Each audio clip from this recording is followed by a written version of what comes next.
সকালবেলা না বরের অফিসে ব্রেকফাস্টে আমি বললাম তাহলে ডিম টোস্ট আর করবো, চা করবো। তো সব ঠিকঠাক ছিল, প্রথমে পেঁয়াজ টিয়াজ সব দিয়েছি, লঙ্কা ছিল না।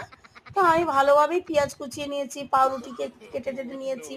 তা তিনটে ডিম ছিল, একটা ডিম তো ভেঙেই ফেললাম, মানে ওই স্ল্যাবে ঠুকতে গিয়ে সে ডিমটা পড়ে গেল নিচে, সে এক গেল। তারপরে যা করলাম, পাউরুটিগুলো নিয়ে ল্যাপটা লেপটি বেসন আর ডিমে করে দীপ দিয়ে আর খুন্তি দিয়ে মানে চাটুতে দিলাম। তারপর খুন্তি দিয়ে এমন ছাটিয়েছি না, ডিম মিম সব ছিঁড়ে গেছে, ওদিকে আমার পাউরুটিও ছিঁড়ে গেছে।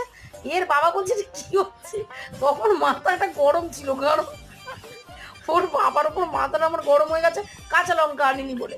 আর সেই রাগে বেশ করে জোরে জোরে করে খুন্তিটা চালিয়েছি, ব্যাস পাউরুটি ছিঁড়ে পিন্ডি চটকে গেছে। আমার পাউরুটির পিন্ডি চটকালাম, এটা বুঝেছেন, এটা ডিম টোস্ট নয়।